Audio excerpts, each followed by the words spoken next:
સુરતમાં ખાડીપુરને કારણે વધુ એક બાળકે જીવ ગુમાવ્યો છે। લીંબાયતના કમરૂનગરમાં માતા સાથે સૂતેલું 2 વર્ષનું બાળક કોઈની જાણ બહાર જ ઉઠીને જતું રહ્યું હતું। બાદ પરિવારે શોધખોળ કરતા ઘરના ફળિયામાં આવેલા 4 થી 5 ફૂટ પાણીમાંથી બાળક મળી આવ્યું હતું।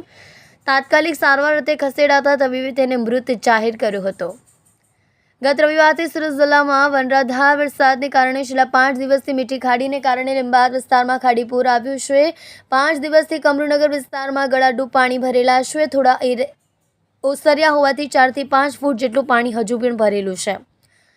મળતી માહિતી અનુસાર લીંબાયત વિસ્તારમાં આવેલા કમરૂનગર આવાસમાં નઝીમ ખાન પરિવાર સાથે રહે છે। પરિવારમાં માતા પિતા, પત્ની અને 2 દીકરા અને 1 દીકરી છે। પૈકી સૌથી નાનો દીકરો અલ્ફાઝ ખાન 23 મહિનાનો હતો।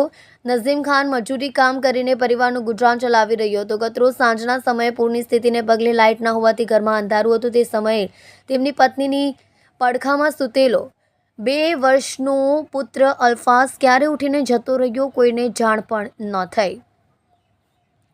પૌત્રને દેખાતા દાદી દ્વારા પૂછવામાં આવ્યું। ત્યારબાદ તમામ પરિવારજનો દ્વારા શોધખોળ હાથ ધરવામાં આવી।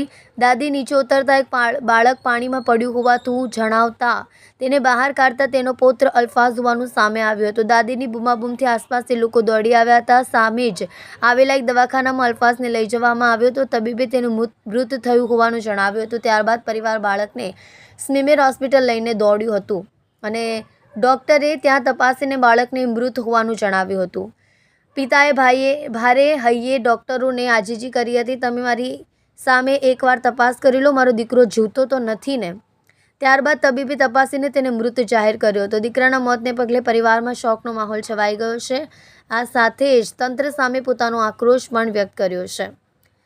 નઝીમ ખાને જણાવ્યું, છેલ્લા 5 દિવસથી કમરૂનગર પાણીમાં ડૂબેલું છે। ખૂબ જ કપરી પરિસ્થિતિમાં દિવસો કાપી રહ્યા છે।